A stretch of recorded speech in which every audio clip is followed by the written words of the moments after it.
Assalamualaikum warahmatullahi wabarakatuh. Radika Podcast episode ke-10. Pagi kali ini kita kedatangan tamu istimewa dari organisasi mahasiswa IAIN Surakarta, UKM maupun Ormawa. Ada Mas Abror sama Mas Eko. Selamat pagi Mas Abror, Mas Eko. Oke, pandemi kali ini perkuliahan kita luluh lantah. Luluh lantah dalam artian kuliah tadinya offline menjadi daring. Begitupun juga dengan kegiatan-kegiatan organisasi mahasiswa. Nah, Mas Abror, Mas Eko, Ormawa dan UKM, bagaimana ini kendala dari Ormawa maupun UKM dengan pandemi sekarang ini? Karena kalian tidak bisa mengadakan kegiatan yang sifatnya offline. Seperti itu ya? Betul. Bagaimana untuk menyiasati kegiatan-kegiatan yang tadinya kita bisa offline, kita bisa di Geraha, kita bisa di Gedung Pasca, dan sekarang kita tidak bisa sama sekali. Bagaimana untuk menyiasati agar organisasi tetap jalan, kegiatan jalan, dan tidak stagnan atau berhenti? Bagaimana Mas Eko dari Dema FUD? Ya, terima kasih Mas Holis.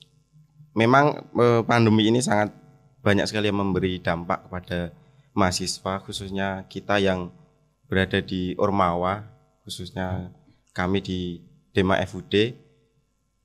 Dulu kita ketika raker kita mungkin sudah banyak sekali menyusun kegiatan offline, entah itu seminar, diskusi, pelatihan-pelatihan dan lain-lain. Tapi ternyata ada pandemi ini sehingga kita harus memutar otak supaya tetap kegiatan ini gimana tetap berlangsung meskipun dengan cara daring seperti itu.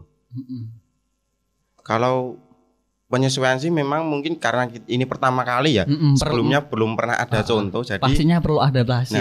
Kita adaptasi, jadi ya ngulik-ngulik sendirilah gimana ini bagusnya diganti seperti apa, sistemnya dibuat seperti apa. Dari dekanat pun Pak Dekan dan jajarannya juga tetap mensupport kita supaya jangan sampai berhenti kegiatannya meskipun online. Di sini malah kita jadi tertantang gimana Ormawa itu bisa tetap melaksanakan kegiatan meskipun dengan sistem online dan tetap memberi kontribusi untuk kemajuan fakultas kalau kita di Dema FUD. Fakultas, oke. Nah, sedangkan UKM sendiri bagaimana nih? Ormawa mendapat tantangan dan ingin memajukan fakultas, sedangkan UKM membawa nama institusi, kampus ya, seperti itu ya Mas Abror ya. Nah, bagaimana tantangan kegiatan online selama ini, khususnya untuk UKM JKIA? Bagaimana cara mensiasatinya? Memang benar yang dikatakan Mas Eko tadi ya, hampir semuanya soal kendala, terus perlu adaptasi seperti itu memang. Tapi kan apalagi kita yang di ranah UKM ya, UKM kan unit kegiatan mahasiswa yang memang di situ ranahnya itu melatih skill dari mahasiswa dan melatih skill, apalagi di JKIA kan ada tilawah, kaligrafi, sholawat, tafsir, tahfidz, itu kan sangat sulit untuk dilaksanakan untuk online gitu loh. Iya. Masa nutuk terbang sambil online kan saya nggak bisa membayangkan. Tapi loading. Tapi saya lihat di YouTube-nya UKM JKIA itu ada tutorial nabuh. Nah, itu sudah ada. Seperti itu salah satu jalan. Nah, ada juga seperti apalagi ya, kaligrafi. Masa ngelukis di layar HP untuk bisa mempraktekkan secara online kan virtual. Ya, perlu pemikiran dan jalan keluar terbaik lah gitu. Memang di awal seperti yang dikatakan Mas Eko tadi, kita di Pasmusker, pas raker awal dulu, awal kepengurusan kita sudah mentargetkan kegiatan ini secara offline. Jadi dengan adanya pandemi ini kita mensiasatinya itu bagaimana kita memanfaatkan media itu semaksimal mungkin. Walaupun itu tidak bisa secara maksimal melatih skill dari masing-masing mahasiswa seperti itu. Dan mungkin di sesi ini dari sekian tahun sebelumnya yang mana proses kita berlatih dalam mengembangkan skill, disinilah kita harus berkarya gitu. Misal tilawah, misal sholawat. Ketika kita sudah berlatih, kan ada saatnya di masa pandemi ini kita harus membuat karya untuk menerapkan apa yang sudah kita latih gitu. untuk mempublikasikan, untuk memberikan kepada masyarakat, ini loh hasil latihan kita. Seperti itu. Berkarya di tengah pandemi seperti itu ya. Oke, Mas Abro sama Mas Eko. Nah, di awal kepengurusan pastinya teman-teman sudah menyusun kegiatan offline. Di awal sampai akhir kegiatannya offline. Nah, ini pandemi ini kan tidak disangka-sangka dan kita semua emang tidak siap ya. Iya. Nah, pendidikan yang awalnya kita di Indonesia emang offline, tiba-tiba ada pandemi menjadi online. Begitupun juga dengan kegiatan yang lain. Memang pandemi ini semua kalangan, semua pihak tidak siap menghadapi pandemi. Nah, bagaimana nih? Strategi komunikasi antar pengurus. Nah, pengurus pastinya kan di rumah yang berbeda-beda, ada yang di Sukoharjo, ada yang di luar kota. Bagaimana cara mengorganisir pengurus pengurus ketua hingga seluruh anggota? Bagaimana cara berkomunikasi pengurus? Ya, kalau terkait komunikasi pengurus sendiri kan kita memang sebelumnya kan pasti kalau rapat mungkin di sekretariat atau di kampus yang tempatnya enak. Nah, tatap muka. Kalau sekarang kan kita harus mau nggak mau karena kuliah online juga, banyak teman-teman pengurus yang pulang. Akhirnya ya kita harus mensiasati gimana caranya tetap komunikasi lancar meskipun dalam jaringan kayak gitu. Jadi kita awal-awal mungkin masih bingung kan. Di perkuliahan pun sama toh. Kita ada aplikasi baru lah untuk supaya bisa video call. Nah itu mungkin awal-awal kita masih penyesuaian ini kok gimana Mas sinyalku neng kene ra enek omahku desa kotaku enggak cukup nah, gitu ya. Mas enek subsidi kuota orang. Itu kan yang kendala juga, tapi tetap kita harus bisa mensiasati. Misal mungkin dari teman-teman pengurus yang kesulitan untuk komunikasi lewat aplikasi-aplikasi itu, kita siasati mungkin bisa lewat sesekali ada rapat terkait dengan WhatsApp grup.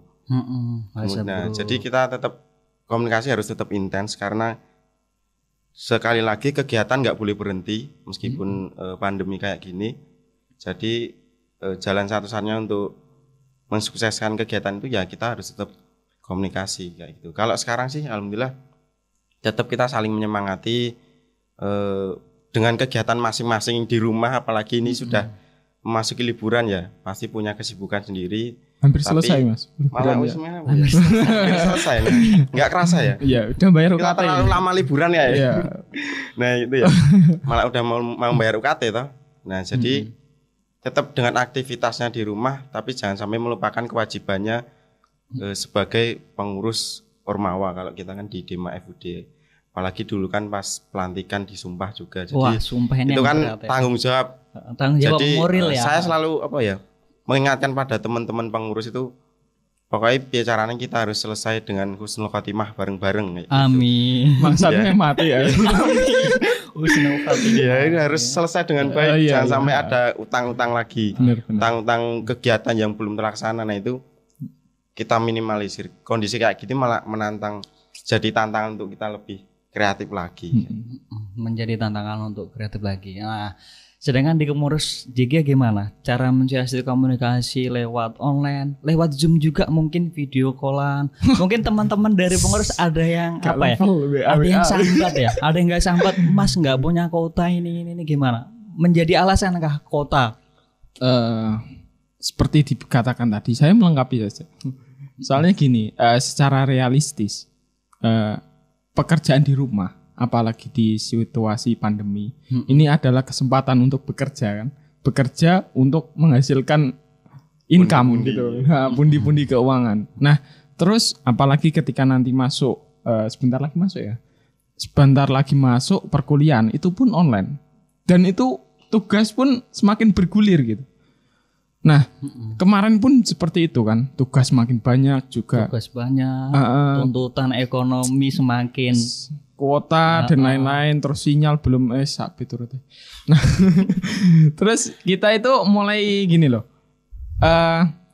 Ada terkadang organisasi ya, menganggap organisasi itu bukan sesuatu yang urgent banget gitu. Nah, mungkin ngapain sih rapat itu nggak dapat apa-apa gitu. Ngapain sih ngurusi yang sesuatu yang feedback dari kita itu mungkin nggak. Yang penting aku bisa makan, bisa beli pulsa. Ngapain sih ngurusin kayak gini? Kuota nggak dapat, uang nggak dapat dan lain-lain. Mungkin ada pemikiran seperti itu. Nah, dari situ realistisnya memang hanya beberapa, nggak semua secara keseluruhan pengurus itu bisa memiliki apresiasi terhadap organisasi itu secara maksimal. Soalnya memiliki kesibukan dan kendala masing-masing di setiap individu. Nah, disitulah militansi kita terhadap organisasi itu diuji, benar-benar gitu. Nah, ketika masih mau respon, ketika masih seperti itu, masih semangat begitu. Nah, disitulah berarti dia benar-benar berorganisasi gitu kan. Terus dari kita untuk kegiatan pun sebenarnya ketika kegiatan online kita tidak begitu menyerap banyak tenaga. Tidak perlu melibatkan seluruh pengurus untuk berkontribusi ikut apa itu nggak perlu. Seandainya kita membuat kegiatan secara umum terbuka untuk secara masyarakat luas, itu kan hanya seandainya cuma butuh beberapa orang saja. Mungkin 5 orang cukup dah. Ketua panitia, tukang desain, tukang desain, CP, tukang nge-share, tukang nge-share. Nah, cuma beberapa orang saja itu kegiatan bisa terlaksana gitu online. Gitu. Semakin minimalis, tanpa biaya dan juga mungkin lebih simpel gitu. Jadi tidak begitu melibatkan banyak orang. Nah, disinilah nanti teman-teman cukup komunikasi pasti terjalin seandainya beban yang dia emban dari organisasi itu tidak banyak. Maka kita meminimalis beban dari organisasi sehingga dari beban-beban yang mereka dimiliki setiap individu itu tidak bertambah lagi bebannya dari organisasi. Tapi mereka tetap apresiasi dan kita bisa memberikan amanah, memberikan amanah itu lebih ringan dari biasanya begitu. Kalau aku mikir seperti ini, jadi di pandemi kita melakukan sejarah, jadi kegiatan serba online, organisasi pun kegiatan serba online. Bagaimana kalau nantinya ke depan setelah pandemi ini berlalu, kegiatan-kegiatan semacam seminar dan apa dibuat online? Menurutku satu, irit biaya, kedua tidak membutuhkan waktu yang lama untuk persiapan, dan yang ketiga kita nggak terlalu menguras dana. Nah, tenaga seperti juga. Itu tenaga, dana. Nah, kayaknya kedepannya kegiatan online ini perlu untuk ditindaklanjuti, tidak hanya berhenti di pandemi. Karena dengan alasan yang sudah aku sebutkan tadi, bagaimana menurutnya jenengan, Mas? Kira-kira online cukup untuk pandemi ini aja atau nanti kedepannya kita mau melestarikan kegiatan-kegiatan online? Ya, terkait kegiatan online sendiri kan memang betul ya, kita bisa dikatakan kepengurusan periode ini untuk semua organisasi atau lembaga atau apapun menjadi mengawali karena sebelumnya kita belum pernah mengalami situasi seperti ini, sehingga mungkin kedepannya kegiatan online seperti ini, entah itu seminar, pelatihan, itu menjadi alternatif baru. Karena karena sebelum-sebelumnya kan kegiatan offline paling peserta terbatas sekitar kalau di Graha mungkin muat berapa ya, 400 atau 500, itu udah mepet sekali kalau di IAIN ya. Gak tahu kalau yang 400 sudah bagus. 400 itu sudah maksimal sekali, udah rapat banget. Tapi sebenarnya mahasiswa kita di IAIN itu tiap tahun ada 3.000 lebih. 3.000 lebih dengan penambahan seperti itu. Nah, dengan fasilitas yang nggak bisa ngembang, maksudnya kan fasilitas tetap ukurannya segitu gitu saja. Nah, sedangkan mahasiswa selalu bertambah. Nah, kegiatan online ini menjadi inovasi atau alternatif lain. Selain itu jangkauannya pun juga semakin luas, jadi nggak terbatas siapa yang bisa datang ke kampus untuk ikut kegiatan, tapi bisa menjangkau teman-teman di luar kampus yang terkendala untuk datang ke sini. Nah, itu menjadi salah satu pilihan. Mungkin nanti kalau pandemi ini sudah selesai ya, semoga cepat selesai ya. Amin. Jadi kita bisa kolaborasi antara kegiatan offline dan online. Jadi nggak monoton lah. Kalau kegiatan seminar offline isinya paling ya ngono-ngono kuwi tok. Nah, cuma seperti itu tok. Tapi kalau diselingi dengan kegiatan online, nah itu bisa menjadi apa ya, inovasi tersendiri lah dari kegiatan-kegiatan Ormawa maupun UKM. Mungkin seperti itu kalau pemikiran saya ya kayak gitu. Kalau Jegia sendiri gimana? Tapi Jegia ini apa ya? Ya kayaknya agak sulit untuk online karena basic pengembangan skill. Praktek ya. Nabuh dan apa gitu. Tapi tidak menutup kemungkinan sih kalau menurutku. Jadi ya gimana menurut Mas Abror selaku ketua dari UKMJK Aluso? Bagaimana Mas? Memang pandemi ini membawa apa ya? Mobilisasi. Apa itu mobilisasi? Pokoknya kuwi.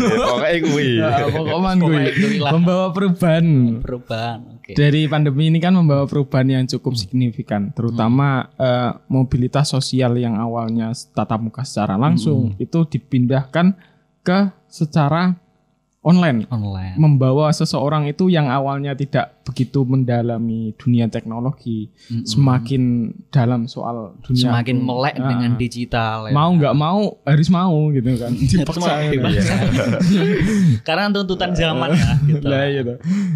Kayak saya kan kayak Zoom itu baru kenal pas pandemi ini juga. Oh baru kenal pas pandemi Mas? Saya itu nggak tahu saya. Oh sama kita. Berarti ini terima kasih pandemi apa enggak ini? Terima kasih pandemi kayaknya. Ternyata pandemi menguntungkan juga deh gitu. Iso rada leren. Gitu. Dari UKM memang dari kegiatan yang berbasis pengembangan skill memang sangat sulit untuk dilaksanakan sebagai online.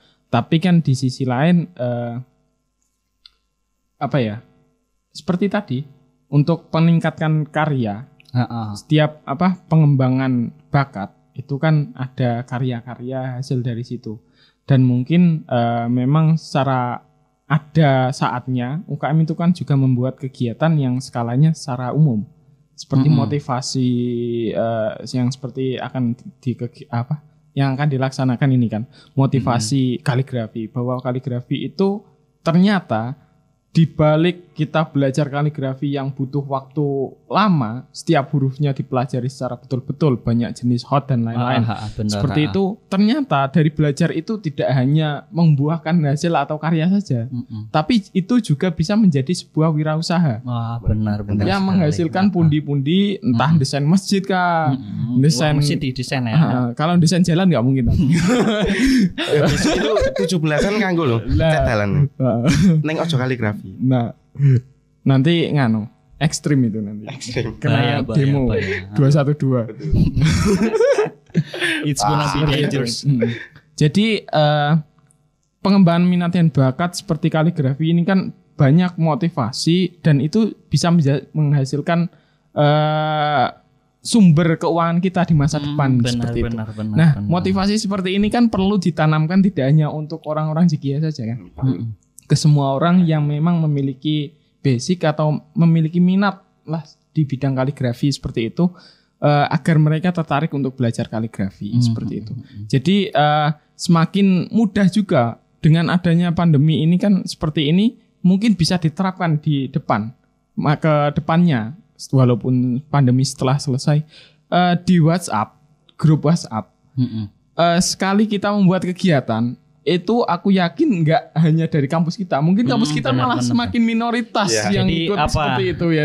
Pada kegiatan online jangkauan kita lebih luas gitu ya. Lebih luas, apalagi untuk mengembangkan sayap organisasi, memperkenalkan kepada masyarakat luas itu lebih mudah gitu. Yang ikut seminar kegiatan yang WhatsApp saja yang ukurannya cuma sekitar 257 maksimal, itu kan terdiri dari berbagai kampus di Indonesia. Dari situ terjalinlah komunikasi. Mungkin secara di ruang bawah tanah mungkin saling Membuat japri. Ya toh. Aku dari Undip ya, wes Undip lah. Kamu dari IAIN berarti lah. Iya, aku tak IAIN bayar apapun. Nah, misal dari situ kan kita bisa sharing gitu. Sama-sama JKH misal. Kan JKH ada di berbagai universitas juga seperti IAIN Solo 3, terus WIN-WS ada JKH juga. Nah, dari situ kan bisa sharing juga pengalaman. Dari pandemi ini kegiatannya apa aja, dari perkembangannya gimana, strateginya gimana, saling bertukar pikiran antar organisasi di seluruh Indonesia yang lebih luas. Itu pun juga bisa mengembangkan untuk relasi kualitas organisasi itu kan juga semakin baik gitu. Nah, ada untungnya, ada juga yang mungkin kerugian, tapi bukan kerugian sih, lebih tepatnya kurang efektif gitu untuk menimba ilmu, tapi kan setidaknya jalinan itu dan juga perkembangan branding itu lebih gampang. Oke, jadi di era pandemi ini kita mendapat berkah secara tidak langsung, dalam artian apa yang belum kita ketahui, kita menjadi mempelajari hal-hal yang belum kita ketahui sebelumnya. Seperti kegiatan online dan lain yang awalnya belum kenal Zoom, gara-gara pandemi kenal Zoom gitu ya.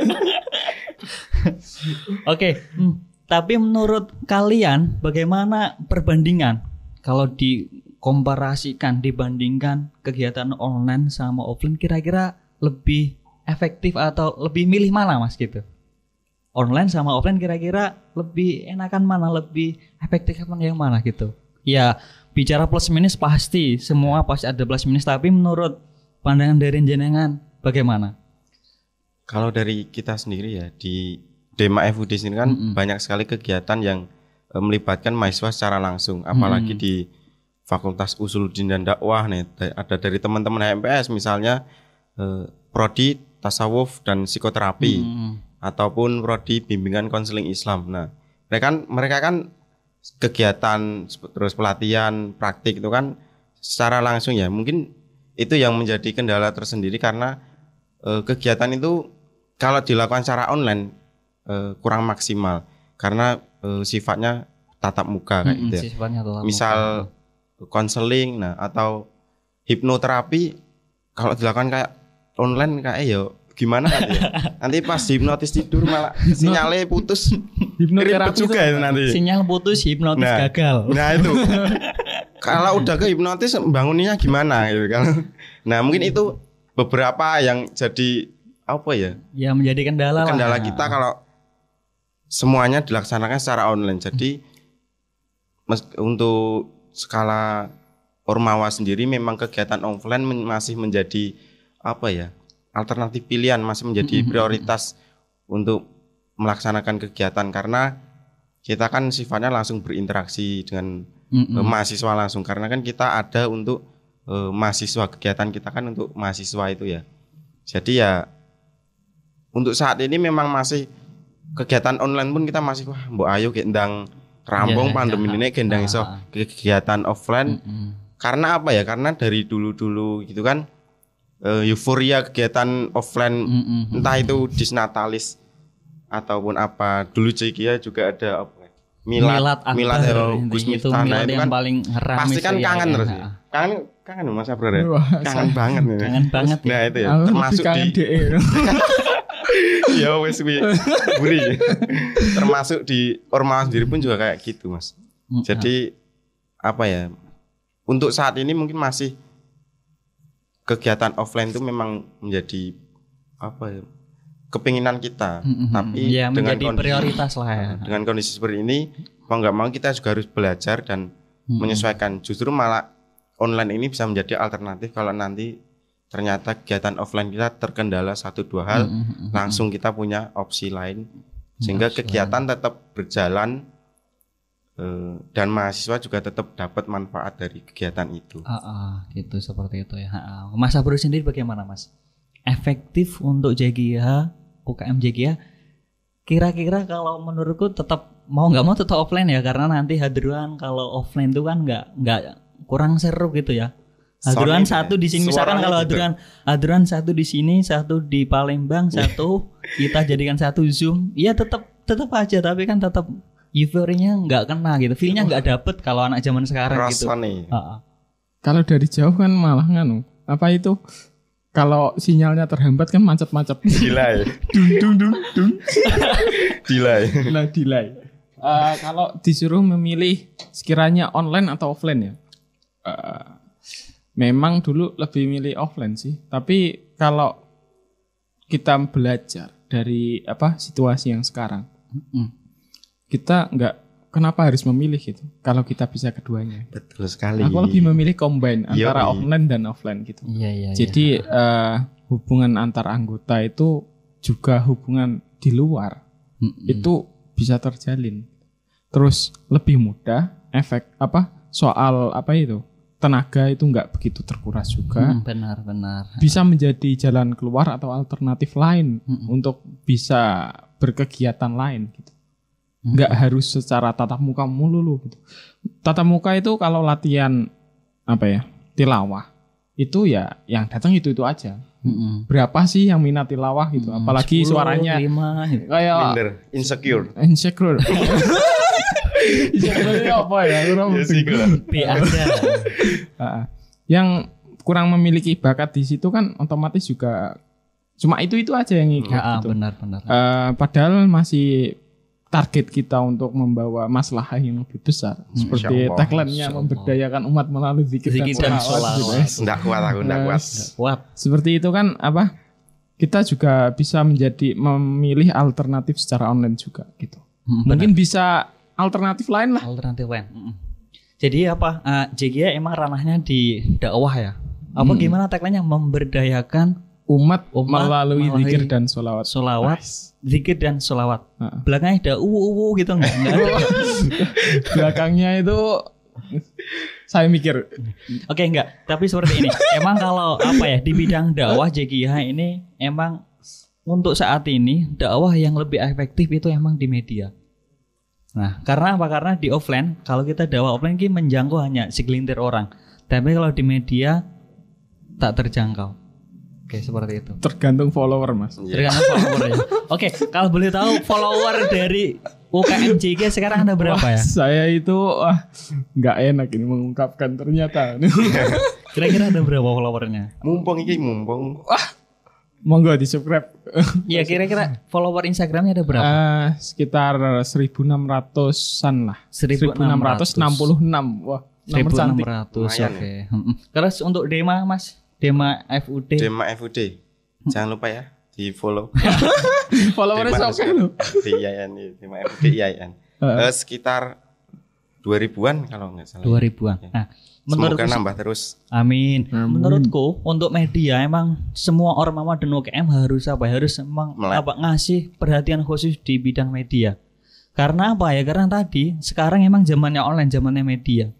Kalau kita kalah di media, ada ungkapan seperti ini. Kita mayoritas di dunia nyata, tapi minoritas di dunia maya. Nah, ada ungkapan seperti itu. Ada juga kita mayoritas di dunia maya, tapi minoritas di dunia nyata. Nah, saat inilah ormawa maupun UKM harus ngasih perhatian khusus pada media. Oke, Mas. Sekarang bicara mengenai UKM dan ormawa pasti dilepas dengan pendanaan. Nah, di pendanaan khususnya online ini pasti kan lebih irit dan tidak mengeluarkan biaya. Nah, bagaimana UKM maupun ormawa terkait kegiatan-kegiatan online? Seperti biasakah laporan, kita ngasih laporan habis itu cair atau ada skema yang berbeda untuk pandemi ini? Kalau dari ormawa sendiri khususnya di Fakultas Usuluddin dan Dakwah ya. Untuk ormawa kan sistem pendanaan seperti itu kan dari fakultas sendiri dan itu modelnya kan kita ada laporan, nah nanti baru pencairan seperti itu. Nah, karena pandemi seperti ini jadi mungkin ada beberapa mekanisme yang perlu penyesuaian sehingga dari teman-teman ormawa pun kita juga aktif melakukan koordinasi dengan pihak dekanat terkait pendanaan dan lain-lain supaya karena kan meskipun online kalau kita kegiatan itu kan sedikit banyak bakal tetap mengeluarkan dana. Nah, itu yang menjadi fokus kita juga dalam supaya serapan anggaran ini kan maksimal gitu. Jadi kegiatan apa saja nanti yang bisa di otak-atik pendanaannya, misal seminar. Karena kan kalau kita kan dituntut untuk membuat kegiatan yang besar misalnya, atau minimal berkualitas gitulah. Sehingga kan misal kita pemateri dari jauh atau pematerinya sudah level atas itu ya, terkenal. Nah itu kan kita juga ada apa jenis bahasanya apa nih? Uang transportasi atau apa ya, kalau di dalam bahasa pesan itu ada namanya bisaroh intensif. Dari Mas Abror iki kayak bisaroh, kayak gitu ya. Bisaroh. Nah itu kan kita juga tetap harus. Nah jadi kemarin kita juga sudah koordinasi dengan dekanat. Nanti gimana terkait pencairannya, nah seperti itu. Jadi supaya tetap kegiatan kita juga berjalan dengan lancar sesuai harapan Ormawa dan sesuai harapan fakultas. Jadi semuanya sama-sama enaknya gitu, diuntungkan kayak gitu. Jadi sampai sekarang masih koordinasi Mas ya. Kita terus koordinasi. Apalagi nanti semester baru kan kebanyakan kegiatan-kegiatan besar Ormawa maupun UKM kayak di semester baru ya, menjelang akhir kepengurusan itu biasanya di wah-wahke sekalian karena mumpung masih menjadi pengurus. Nah kita maksimalkan mungkin. Nah itu biasanya di semester akhir ya. Semoga nanti semester depan ini pandemi sudah selesai dan bisa membuat kegiatan yang bersifatnya offline. Betul. Untuk UKMJK sendiri bagaimana? Masih seperti Ormawa dalam artian masih koordinasi sama rektorat ya, langsung rektorat ya, atau sudah skemanya sudah ditentukan? Kalau dari rektorat sih di ranah institut nggak beda jauh sih. Belum ada ketentuan khusus dari pusat. Jadi masih ketentuan RKKL, ketentuan dana lain-lain itu masih seperti yang offline gitu. Jadi belum ada perubahan yang bagaimana mensiasati di pandemi ini gitu. Terus mungkin kemarin kan konsultasi di Rektorat Bidang Keuangan itu mungkin dari kegiatan online itu yang bisa dicairkan dari dana pemateri saja. Gitu. Gitu. Tergantung JPL-nya berapa gitu. Jadi ya hanya sedikit gitu. Apalagi soal anggaran sebenarnya dari UKM kan juga banyak. Kalau diserap hanya untuk pemateri saja itu masih terlalu gimana ya? Masih terlalu kecil gitu. Sisanya masih banyak lah. Sisanya masih banyak gitu. Jadi masih koordinasi. Oke, tidak terasa kita sudah hampir 1 jam ngobrol sana sini. Nah, tapi sebelum itu Mas Eko sama Mas Abror, bagaimana nanti pesan dan kesannya kegiatan ON ke depannya, harapan kalian untuk organisasi kalian Ormawa maupun UKM, bagaimana Mas? Untuk teman-teman organisasi sih enggak, baik Ormawa maupun UKM khususnya di IAIN Surakarta. Intinya jangan kalah dengan pandemi ini. Di pandemi ini justru kita ditantang untuk memaksimalkan ide-ide kreatif kita. Jadikan pandemi ini sebagai waktu untuk belajar, supaya kegiatan-kegiatan nanti sumbangsi kita itu enggak monoton, enggak cuma itu aja. Nah, jadi kita punya sesuatu yang baru untuk diberikan kepada teman-teman mahasiswa.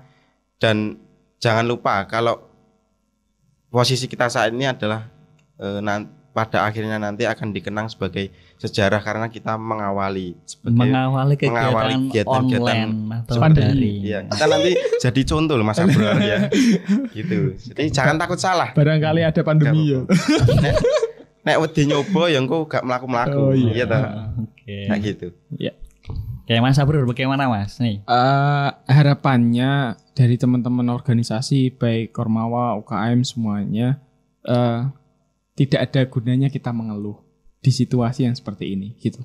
Mungkin ini adalah sejarah, tapi ketika kita mengeluh, kita tidak akan menghasilkan apapun. Kita memang serba terbatas.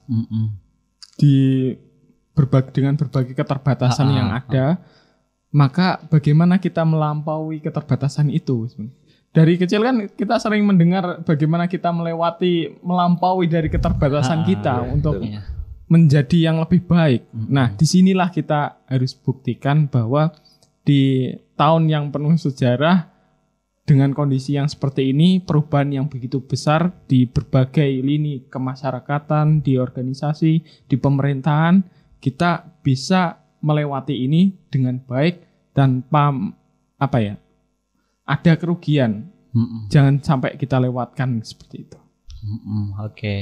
Oke, sahabat Radika, ada pesan-pesan atau harapan yang menarik dari kedua ketua Ormawa Dema FUD, sahabat Eko sama Mas Abror, ketua KMJG Albusto.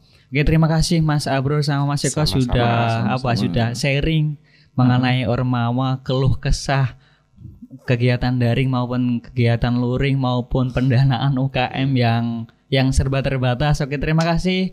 Oke, assalamualaikum warahmatullahi wabarakatuh. Waalaikumsalam warahmatullahi wabarakatuh.